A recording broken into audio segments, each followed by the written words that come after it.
Hello বন্ধুরা, আনন্দ পাঠের পক্ষ থেকে সকলকে স্বাগত। আজ আলোচনা করব আইসিএসই বাংলা সিলেবাসের পাঠ্য একটি গল্প, শিবরাম চক্রবর্তী রচিত দেবতার জন্ম। গল্পটির লাইন ধরে পাঠ এবং বিস্তারিত ব্যাখ্যা থাকবে আজকের আলোচনায়। যেহেতু গল্পটি একটু বড়, তাই দুটি পর্বে ভাগ করে এই আলোচনাটি সম্পূর্ণ হবে।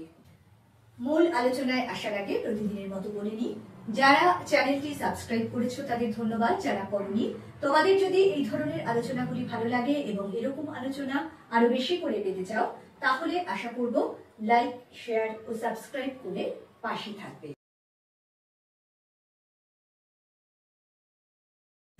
শুরু করছি আজকের পাঠ, শিবরাম চক্রবর্তী রচিত গল্প দেবতার জন্ম। বাড়ি থেকে বেরুতে প্রায় হোঁচট খায়। প্রথম পদক্ষেপেই পাথরটা তার অস্তিত্বের কথা প্রবলভাবে স্মরণ করিয়ে দেয়। কদিন ধরেই ভাবছি কি করা যায়। সেদিন বাড়ি থেকে বেরোবার আমার তেমন কোনো তাড়া ছিল না। অন্তত ঐরূপ তীর বেগে অকস্মাৎ ধাবিত হব এমন অভিপ্রায় ছিল না আদৌ। কিন্তু পাথরটার সংঘর্ষ আমার গতিবেগকে সহসা এত দ্রুত করে দিল যে অন্যদিক থেকে মোটর আসছে দেখেও আত্মসম্বরণ করতে অক্ষম হলুম। কি ভাগ্যি, ড্রাইভারটা ছিল হুঁশিয়ার, তাই রক্ষে। গল্পের শুরুতে একটি সমস্যার কথা লেখক উল্লেখ করেছেন। সেই সমস্যা হলো তার বাড়ি থেকে বেরোনোর পথে কোনো একটা বাধা, এমন একটা কিছু যাকে ঠক্কর খেয়ে বা হোঁচট খেয়ে তার পরবার উপক্রম হয়। আর শিবরাম চক্রবর্তী তো কৌতুক রচনায় সিদ্ধহস্ত, তাই কোনো সিরিয়াস বিষয় নিয়ে কথা বলার সময়ও তার বলার ভঙ্গিতে সেই কৌতুক মিশে থাকে। বলছেন, প্রথম পদক্ষেপেই পাথরটা তার অস্তিত্বের কথা প্রবলভাবে স্মরণ করিয়ে দেয়। একটা পাথর পড়ে থাকলে সাধারণত যতক্ষণ না সেটা আমাদের চলার পথে কোনো বাধা সৃষ্টি করছে, আমরা তার দিকে তাকাই না। সেই পাথরটা যে আছে সেটা আমাদের চোখেই পড়ে না। কিন্তু যে মুহূর্তে সেই পাথরটিতে আমরা হোঁচট খাই, তখন কিন্তু আমরা বুঝতে পারি যে এখানে সেটা রয়েছে, অর্থাৎ সেই পাথরটি তার অস্তিত্বের কথা জানান দেয়। সেটাই ঘটেছে লেখকের সঙ্গে। এবং তিনি কদিন ধরেই সেটা কি করা যায়, এই অবস্থাটা তো খুব সুখের অবস্থা নয় যে প্রত্যেকদিন বাড়ি থেকে বেরোতে না বেরোতেই কেউ হোঁচট খাচ্ছে, ফলে এর বিরুদ্ধে কোনো একটা ব্যবস্থা নিতে হবে, এরকম একটা তিনি ভাবছিলেন। কিন্তু সেটা অপরিহার্য হয়ে উঠলো একটা ঘটনায়। সেটা কি না, এমন ভাবে তিনি হোঁচটটা খেলেন যে ওই পড়তে পড়তে বেঁচে যাওয়ার জন্য টাল সামলানো আমরা যাকে বলি, সেটা সামলাতে গিয়ে অনেক সময় কি হয়, ভীষণ রকম ভাবে গতি বেড়ে যায় মানুষের চলার।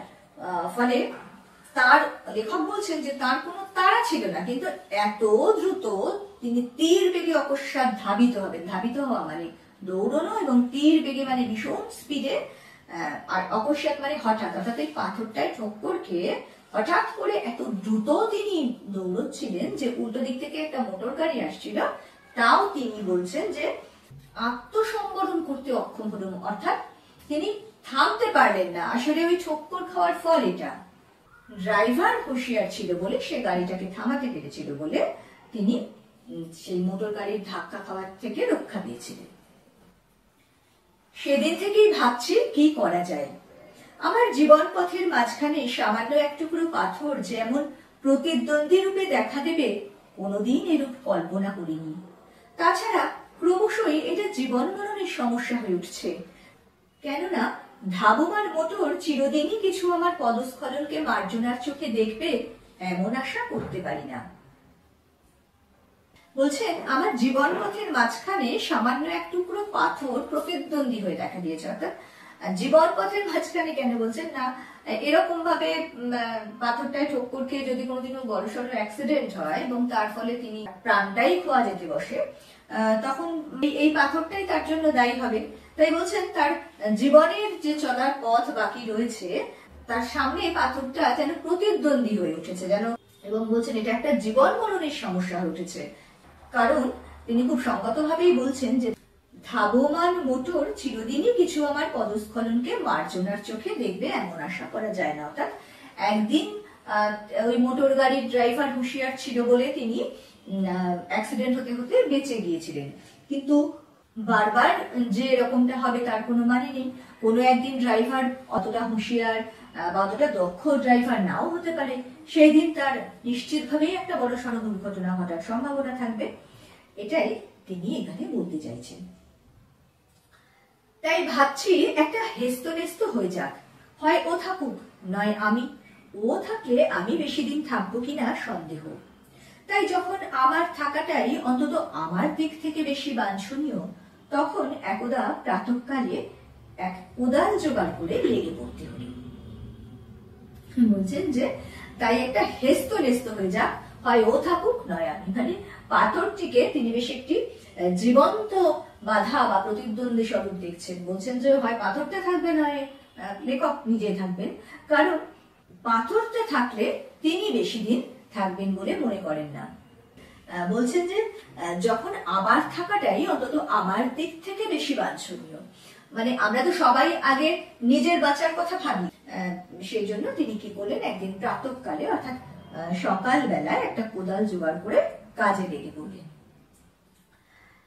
একটা বড় গোছের নুড়ি, ওর সামান্য অংশই রাস্তার উপর মাথা তুলেছিল বহু পরিশ্রমের পর। যখন ওটাকে সমূলে উৎখাত করতে পেরেছি, তখন মাথার ঘাম মুছে দেখি আমার চারিদিকে রীতিমতো জনতা। বেশ বুঝলাম এতক্ষণ এদেরই নীরব ও সরব সহানুভূতি আমার উদ্যমে উৎসাহ সঞ্চার করছিল। তিনি বলছেন একটা নুড়ির কথা, যে নুড়িটা মাটির নিচে অনেকখানি অংশ পোতা ছিল, কিছুটা অংশ উপর দিকে উঠে এসেছিল, সেটাকেই তিনি রোজ রোজ ধাক্কা খাচ্ছিলেন। বুঝতেই পারছো, একটা বড় সড়ো পাথর যদি অনেকটা অংশ মাটির নিচে থাকে, তাহলে সেটাকে একা হাতে কোদাল দিয়ে পুরো তুলে ফেলা মাটি থেকে, সেটা খুব সহজ কাজ নয়, বেশ পরিশ্রমের কাজ। এবং সেই কাজটি করার পরে তিনি যখন ঘামটা মুছছেন, তার পরিশ্রম হয়েছিল খুব, ফলে ঘাম ঝরেছে, তখন উনি বুঝতে পারলেন যে তার পাশে অনেক নীরব ও সরব সহানুভূতি, মানে প্রচুর লোকের আবির্ভাব হয়েছে চারপাশে। তারা সবাই তার এই কাজটা দেখছিল এবং বলছেন যে এতক্ষণ ধরে এদেরই নীরব ও সরব সহানুভূতি তার উদ্যমে উৎসাহ সঞ্চার করছিল। অনেকে বলছে, আরে দাদা চালিয়ে যান, করুন, এরকম তো লোকে করে কাউকে কোনো কাজ করতে দেখলে। এটা হলো সরব সহানুভূতি, অর্থাৎ একেবারে সোচ্চারে তাকে উৎসাহ দিচ্ছিল। আবার কেউ কেউ চুপচাপ দাঁড়িয়ে দাঁড়িয়ে দেখছিল, তাদের নীরব সহানুভূতি তার এই যে পাথরটাকে উপড়ে ফেলার একটা বেশ কঠিন প্রচেষ্টা, তাতে যেন উৎসাহ এনে দিচ্ছিল। তাদের সকলের দিকে সপ্রশ্ন দৃষ্টিতে তাকিয়ে জিজ্ঞাসা করলাম, আপনারা কেউ চান এই পাথরটা? জনতার মধ্যে একটা চাঞ্চল্য দেখা গেল, কিন্তু কারো ঔৎসুক্য আছে কি নেই বোঝা গেল না। তাই আবার ঘোষণা করতে হলো, যদি দরকার থাকে নিতে পারেন, অনায়াসেই নিতে পারেন। আমার শ্রম তাহলে সার্থক জ্ঞান করব এবং আমি খুশি হব। জনতার এক তরফ থেকে একজন এগিয়ে এসে জিজ্ঞাসা করলে, এটা খুঁড়ছিলেন কেন? কোন স্বপ্ন টপ্ন পেয়েছেন নাকি? তিনি এবার সকলের দিকে তাকিয়ে প্রশ্ন করলেন যে কেউ এই পাথরটা চায় কিনা। লোকজনের মধ্যে একটা সাড়া পড়ে গেল, চাঞ্চল্য দেখা গেল বলছেন, কিন্তু কেউ এই পাথরটা নিতে উৎসাহী কিনা সেটা খুব একটা ভালো করে বোঝা গেল না। তাই তিনি আবার বললেন যে যদি কেউ এটা নেন তাহলে তিনি খুশি হবেন এবং তার এই এত পরিশ্রম সার্থক হয়েছে বলে তিনি মনে করবেন। এরপরে ওই যে জনতা দাঁড়িয়ে ছিল তাদের মধ্যে থেকে উৎসাহী একজন এগিয়ে এসে এই গল্পের লেখক বা গল্পের কথককে জিজ্ঞাসা করে যে তিনি এটা কেন খুঁড়ছিলেন, তিনি কি কোনো স্বপ্ন টপ্ন পেয়েছিলেন? এইখানটাতে একটু বোঝার কথা যে এখানে কেন এরকম প্রশ্ন কারণ মনে এলো। আসলে সাধারণ মানুষ একদিকে যেমন খুব ধর্ম অর্থাৎ ঈশ্বর বিশ্বাসী, অপরদিকে তারা কিন্তু একটু কুসংস্কারাচ্ছন্ন বটে। এই গল্পটি যে সময় লেখা হচ্ছে সে বহু আগের যুগ, তখন কিন্তু এগুলো খুব বেশি করেছিল। স্বপ্নে আদেশ পেয়ে কোনো গাছকে পুজো করছে, কোনো পাথরকে পুজো করছে, এগুলো কিন্তু খুব প্রচলিত ছিল। তো সেরকমই একটা কিছু জনতা ভেবেছিল, এবং এগুলো সাধারণ মানুষকে ভীষণভাবে নাড়া দিয়ে যেত। তারা খুব উৎসাহী হতো, এগুলো বিশ্বাস করতো, বেশ ভক্তি ভরে বিশ্বাস করতো। সেরকমই একটা কিছু হয়েছে মনে করে তাকে এই প্রশ্নটি করা হলো। আমি লোকটার দিকে একটু তাকালাম, তারপর ঘাড় নেড়ে বললাম, না, যা ভাবছেন তা নয়। পাথরটাকে রাস্তার এক নিরাপদ কোণে স্থাপিত করা গেল, কিন্তু আমার কথায় যেন ওর প্রত্যয় হলো না। কয়েকবার আপন মনে মাথা নেড়ে এসে আবার প্রশ্ন করলে, সত্যি বলছেন পাননি? কোনো প্রত্যাদেশ টত্যাদেশ? কিচ্ছু না। লোকটার কৌতূহলকে একেবারে দমিয়ে দিয়ে এবারে এসে মাকে বললাম, 2 কাপ চা তৈরি করো তো, আমার জন্যই 2 কাপ। পাথরটার সঙ্গে ধস্তাধস্তিতে কাতর হয়ে পড়েছিলাম, প্রায় প্রস্তরীভূত হয়ে গেছিলাম বলতে কি। এরপরে কি হলো না, ওই ভদ্রলোকের কৌতূহলী প্রশ্নের যে জবাব তিনি দিলেন তাতে তিনি খুব একটা খুশি হতে পারলেন না। তখনের মতো জনতা চলে গেল এবং পাথরটিকে রাস্তার একটা কোণে রেখে দেওয়া হলো। এরপর প্রায়ই বাড়ি থেকে বেরুতে এবং বেরিয়ে ফিরতে নুরিটার সঙ্গে সাক্ষাৎ হয়। অনেক সময় হয় না, যখন অন্যমনস্ক থাকি। এখন ওকে আমি সর্বান্তকরণে মার্জনা করতে পেরেছি, কেননা আমাকে অপদস্থ করার ক্ষমতা ওর আর নেই। সে দৈব শক্তি ওর লোপ পেয়েছে। আমাদের মধ্যে একরকম হৃদ্যতা জন্মেছে এখন বলা যেতে পারে। এমন সময় অকস্মাৎ একদিন দেখলাম নুরিটার কান্তি ফিরেছে। ধুলো বালি মুছে গিয়ে দিব্য চাকচিক্য দেখা দিয়েছে। যারা সকালে বিকেলে হোসপাইপে রাস্তার জল ছিটোয়, বোঝা গেল তাদেরই কারোর স্নেহদৃষ্টি এর উপর পড়েছিল। ওর চেহারার শ্রীবৃদ্ধি দেখে সুখী হলাম। তিনি রাস্তার একপাশে তো নুরিটাকে রেখেছিলেন, ফলে বাড়ি থেকে বেরোতে যাতায়াতের পথে সেটার সঙ্গে তার চোখাচোখি হয়। এখানে আবার একটু মজা করে বলছেন, এখন আমি ওকে সর্বান্তকরণে মার্জনা করতে পেরেছি। অর্থাৎ প্রত্যেক দিন তো ওই নুরিটার সঙ্গে তিনি ধাক্কা খেতেন, ফলে ওটার উপর তার ভীষণ রাগ ছিল, কিন্তু এখন আর নুরিটা তার কোনো ক্ষতি করতে পারবে না, ফলে সেই রাগ তার চলে গেছে, তিনি তাকে ক্ষমা করে দিয়েছেন। এবং বলছেন এখন আমাদের মধ্যে এখন একরকম হৃদ্যতা জন্মে গেছে, মানে তিনি নুরিটার দিকে বেশ একটু প্রসন্ন ভাবেই তাকান, কোনো রাগ টাগ নিয়ে নয়। এমন সময় হঠাৎ তিনি একদিন দেখলেন নুরিটার কান্তি ফিরেছে, অর্থাৎ সেটাকে বেশ চকচকে দেখতে হয়ে গেছে। তিনি বুঝতে পারলেন যে রাস্তায় যারা হোসপাইপ দিয়ে জল দেয় তারাই ওই নুরিটাকেও জল টল দিয়ে দেয় রোজ, ফলে সেটা বেশ পরিষ্কার হয়ে চকচকে হয়ে উঠেছে। বহু কাল আগে রাস্তায় এই পাইপ দিয়ে জল দেওয়া হতো রাস্তা পরিষ্কার করার জন্য, সকাল সকাল এরকমই রাস্তা পরিষ্কার করতে যারা আসতো, বলছেন তাদেরই কারোর স্নেহ দৃষ্টি এর উপরে পড়েছিল। আসলে ওটাকেও জল দিয়ে তারা ধোয়াতো, না হলে আর সেটা কি করে এত চকচকে ভাব হবে, তাই তিনি এই কথা বলছেন। ব্যাপার কিরকম বুঝছেন? হঠাৎ পেছন থেকে প্রশ্নাহত হয়ে ফিরে তাকালাম। সেদিনের সেই অনুসন্ধিৎসু ভদ্রলোক। জিজ্ঞাসা করলাম, আপনি কি সেই থেকে এখানে পাহারা দিচ্ছেন নাকি, না কোনো প্রত্যাদেশ টত্যাদেশ পেলেন? না, তা কেন, এই পথেই আমার যাতায়াত কিনা। ভদ্রলোক কিঞ্চিত অপ্রস্তুত হন, কিন্তু অল্পক্ষণই নিজেকে সামলে নিতে পারেন। নুরিটা দেখছি আছে ঠিক, কেউ নেবে না, কি বলেন? প্রশ্নটা এইভাবে করলো যেন যেরকম দামি জিনিসটা পথে পড়ে আছে অমর আর ভূভারতে কোথাও পেলে না, এবং ওর গুপ্তশত্রুর দল ওটাকে আত্মসাৎ করবার মতলবে ঘোরতর চক্রান্তে লিপ্ত। ছোঁ মেরে লুফে নেবার তালে হাত বাড়িয়ে সবাই যেন লোলুপ। আমি তাকে সান্ত্বনা দিয়ে জানালাম, না না, আপনার যারা প্রতিদ্বন্দ্বী হতে পারত, সরকার বাহাদুর তাদের নিমন্ত্রণ করে নিয়ে গিয়ে রাঁচির অতিথিশালায় সযত্নে রেখে দিয়েছেন। তাছাড়া আপনি নিজেই যখন এদিকে কড়া নজর রেখেছেন, তখন তো চিন্তা করার কিছু দেখিনি। আবার একটু কৌতুক করেছেন এখানে। পাথরটা যখন এরকম চকচকে হয়ে উঠেছে, সেরকম সময় একদিন হঠাৎ পেছন থেকে তিনি একজনের প্রশ্ন শুনলেন।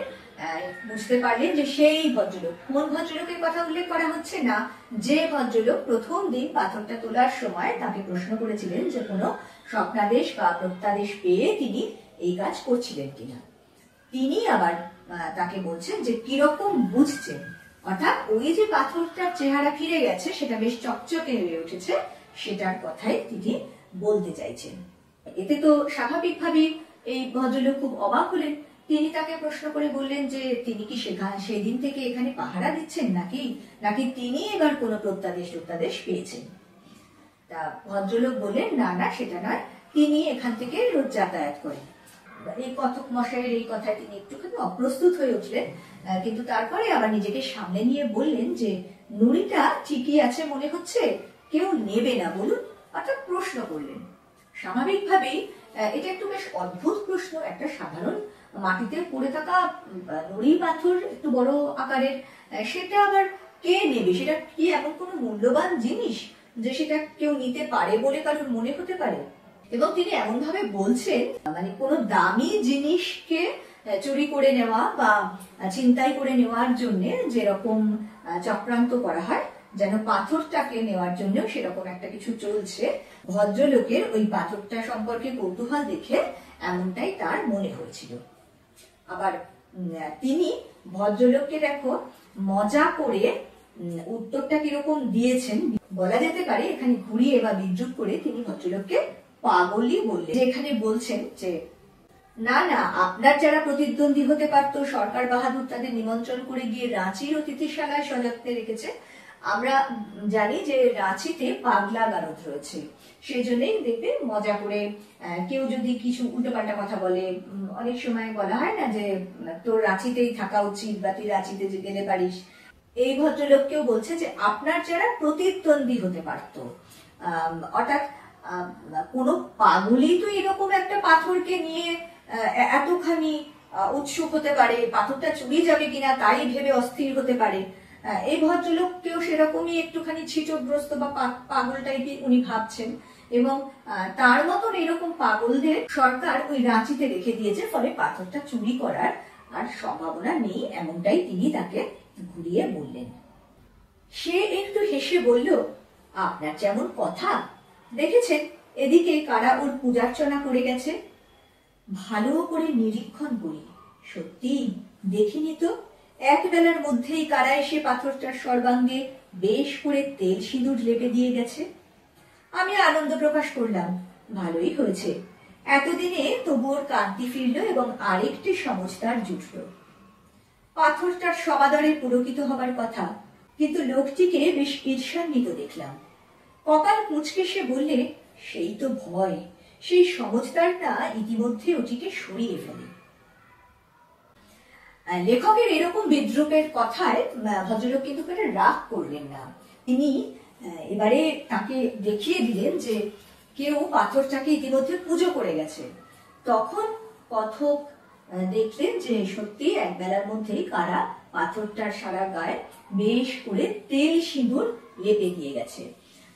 দেখবে যে এখনো শহরাঞ্চলে কোনো কোনো জায়গায় হয়তো বা দেখা যায়, এবং গ্রামাঞ্চলে তো দেখা যায়, এরকম রাস্তার ধারে গাছের মধ্যে তেল সিঁদুর লেপে দিয়ে যাওয়া, ফুল টুল রেখে দিয়ে যাওয়া, অর্থাৎ গাছের গুড়িকে পুজো করা, বা গাছের গুড়ির মধ্যে কোনো পাথর রয়েছে বা দৈবী শক্তির প্রকাশ বলে মনে করে পুজো টুজো করা, সেটা সেই সময় খুব বেশি রকম ছিল, এবং এক্ষেত্রেও সেরকমই ঘটেছে।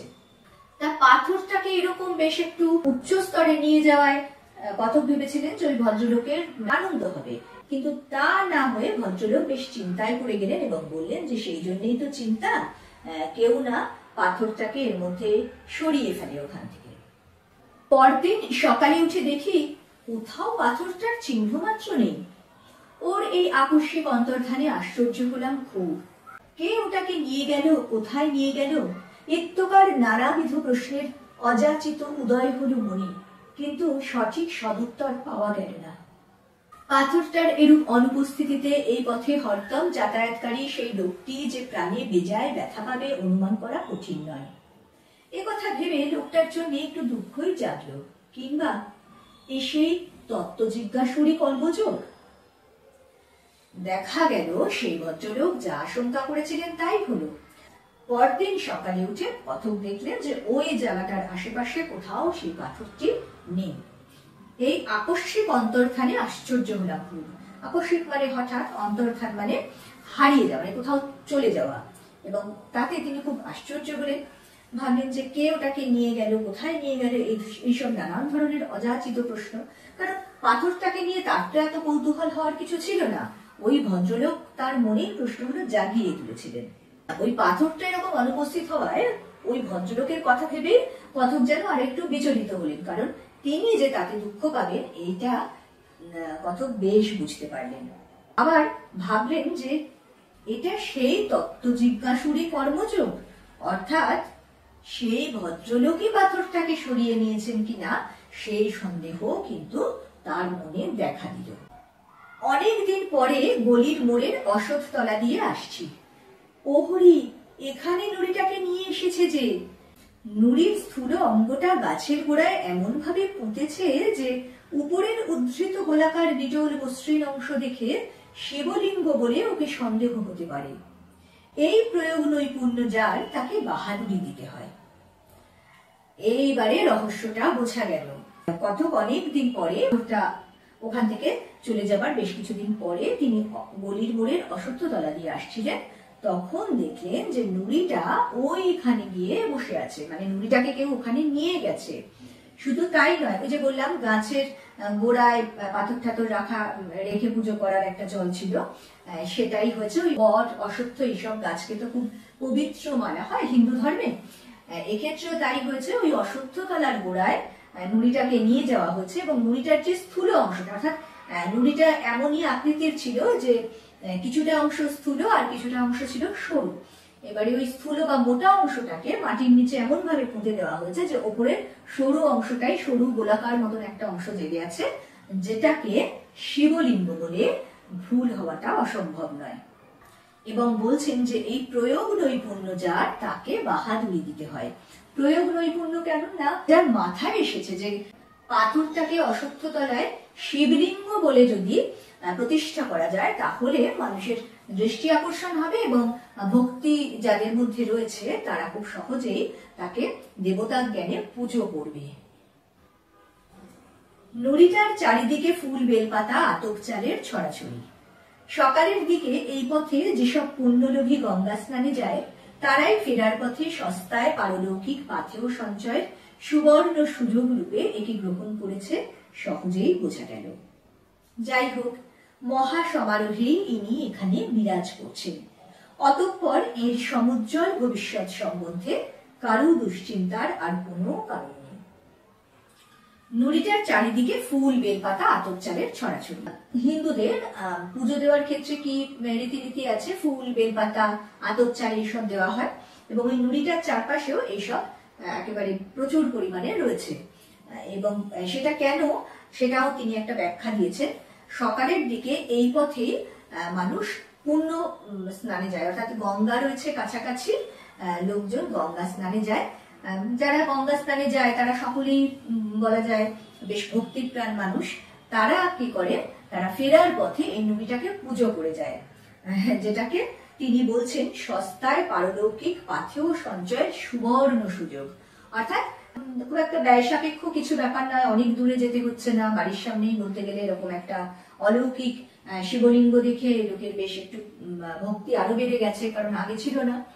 আর সেটাকে পুজো করলে পারলৌকিক পাথেয় সঞ্চয় হবে। পারলৌকিক মানে আমরা মৃত্যুর পরে, অর্থাৎ স্বর্গে যাবার রাস্তা প্রস্তুত করা হয়, পরলোকের দরজা খুলে যায় বা পরলোকে কিছু পুণ্য করার একটা ব্যাপার থাকে, সেই সব করার জন্য যে পাথেয় সঞ্চয় করা হয়, সেই সব পুণ্য করার জন্যই তো লোকে এইসব পুজো টুজো করে বেশিরভাগ ক্ষেত্রে। এখানেও যারা এই পাথরটিকে পুজো করছে তারাও যেন এই পাথরটিকে বা এই শিবলিঙ্গ স্বরূপ পুজো করে পরলোকের পাথেয় সঞ্চয় করছে এবং এটা তাদের কাছে একটা সুবর্ণ সুযোগ। ফলে তিনি বুঝে গেলেন যে মহা সমারোহে তিনি এখানে বিরাজ করছেন, কারণ এখন তো পাথরটি আর শুধু সাধারণ একটি পাথর নেই, সে এখন দেবতায় উন্নীত হয়েছে। ফলে তার এখন বিরাট সমারোহ, খুব আদর যত্ন। ফলে এর সমুজ্জ্বল ভবিষ্যৎ সম্পর্কে কারো দুশ্চিন্তার আর কোনো কারণ নেই। দিনে দিনে এই পুজো আচ্ছা এগুলো বাড়বে, মানুষের ভক্তি বাড়বে, কারণ ভক্তি জিনিসটা সংক্রামক, একজনকে আরেকজনের মধ্যে সেটা সঞ্চারিত হয়। সেই জন্যই তিনি বলছেন যে এর সমুজ্জ্বল ভবিষ্যৎ সম্পর্কে কারোর দুশ্চিন্তার কোনো কারণ নেই। এইটুকু বোঝা যাচ্ছে যে কথক কিন্তু একটু নাস্তিক প্রকৃতির মানুষ। এই যে পাথরটার প্রতি মানুষের যে দৃষ্টিভঙ্গির বদল এবং তার ফলে পাথরটার অবস্থানের যে একটা দুর্দান্ত উন্নতি, সেটাকে নিয়ে তিনি বেশ একটু মজা করছেন। তার মধ্যে কোনো ভক্তিভাব নেই। তার কাছে পাথরটা একটা সাধারণ পাথরই, যেটা ভাগ্যক্রমে এমন উচ্চ স্থানে ধীরে ধীরে চলে যাচ্ছে, যেটা দেখে তিনি একটু কৌতুক অনুভব করছেন। আজকের মতো আমরা এইটুকু পড়েই রাখলাম। পরের দিন জানবো শেষ পর্যন্ত এই পাথরটিকে ঘিরে আর কি কি ঘটনা ঘটল। বন্ধুরা, এই গল্পের প্রথম যেটুকু অংশ আলোচনা করলাম তাতে তোমরা দেখলে যে কিভাবে রাস্তায় পড়ে থাকা একটি পাথর ধীরে ধীরে মানুষের কল্পনা এবং সংস্কারকে আশ্রয় করে দেবত্বের পথে এগিয়ে চলেছে। শেষ পরিণতি এই গল্পের কি হলো, কিভাবে গল্পটি শেষ করলেন লেখক, সেটা আমরা জানবো দ্বিতীয় তথা শেষ পর্বে। খুব তাড়াতাড়ি পরের পর্ব নিয়ে ফিরে আসছি। সঙ্গে সঙ্গে নোটিফিকেশন পেতে চাইলে সাবস্ক্রাইব করে বেল বাটনটি অন করতে ভুলো না। আজকের মতো টাটা।